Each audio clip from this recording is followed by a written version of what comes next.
This short video presentation addresses the why, what and how of the individual reflection assignment in the GE2413 Word, Sound, Image Writing for Creative Media course.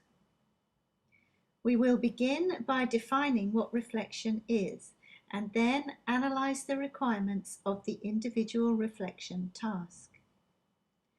We will then explore how to reflect effectively and finally consider the best way to organise a response to this task.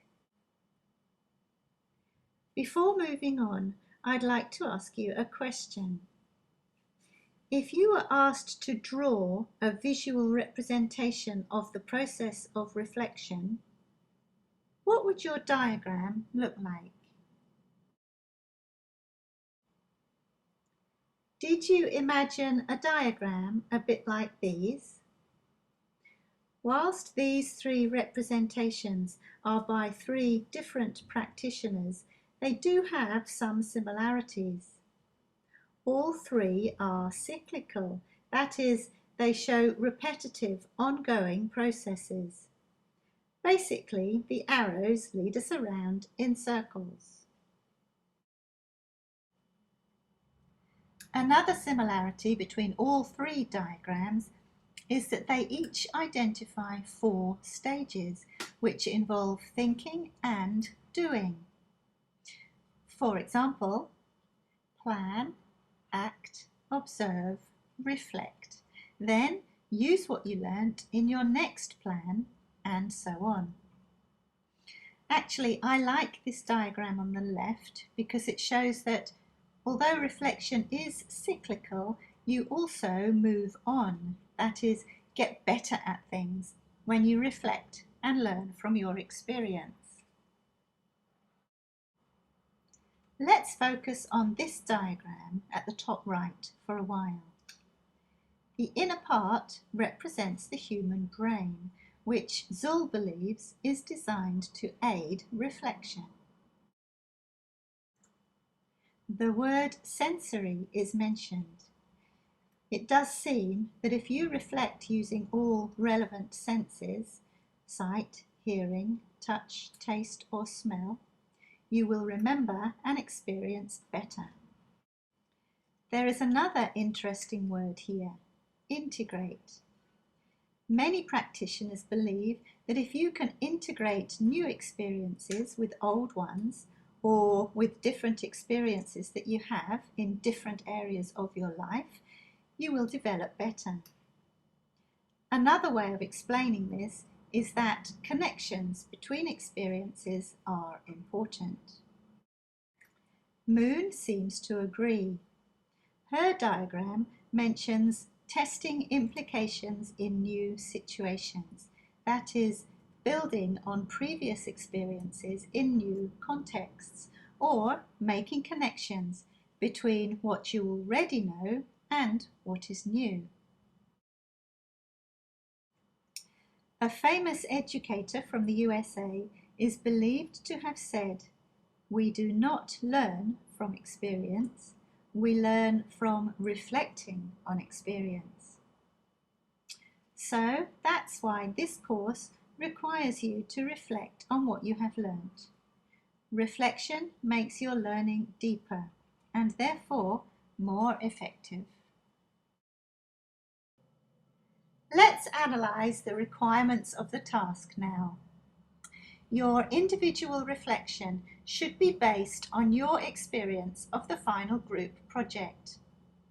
Consider your own contribution and what you learnt about the creative documents supporting your exhibit, as well as what you learnt about working in a group.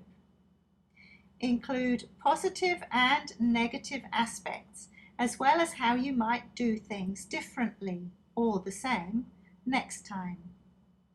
Give personal details, reasons and examples to support your points. The individual reflection is due for submission by the 4th of December and is worth 10% of your grade. It should be around 500 words long. The key to doing well in this assignment is here.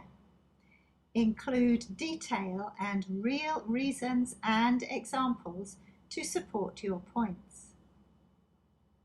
Let's look at what that means in practice. Here are 3 example sentences that you might write in your reflection. Sentence number 1 focuses on what the writer learnt about script writing. However, it is not detailed or supported with evidence. It is so generic, in fact, that it could apply to anyone on the course. The writer needs to be more specific about her own experience. What exactly did she learn about script writing? Perhaps the format or the way to show rather than tell. And how much did she learn? Was script writing totally new for her, or had she done it before but without such detail? And how did this experience manifest itself in the group project? Did she write the whole script, or did she proofread a groupmate's script and suggest changes to make it better? Is she happy with the group script? How about sentence number 2, which mentions the way the group worked together? This student should explain why he thinks the group cooperated so well. Was it because they all had a defined role to play, perhaps? And if so, what were those roles? Was there someone who kept everybody on time? Or perhaps the group made all decisions together. And what was the result of this cooperation? Is the writer happy with the product? Will the visitors enjoy it or learn from it as planned? Sentence number 3 mentions a problem, but more details are required in order to learn from the experience. Why was there a timing issue? Did other courses take up a lot of your time, perhaps?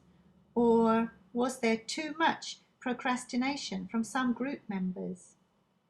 And what problems resulted from this issue? How did you solve them? How will you avoid the timing issue next time? Without considering these questions, any suggestion for improvement in the future is likely to be rather vague and ineffective. So, in order to reflect purposefully so that you learn from your experience and act differently in the future, ask yourself lots of questions. Now, let's consider how to organise the individual reflection. There is no set format for writing your reflection, but as we know from the beginning of this course, storytelling is an effective way to explain something, both to ourselves and to others. So, if you want to, you could structure your reflection somewhat like a story. If you would rather structure it in another way, that's fine. But perhaps these questions could prompt your thinking.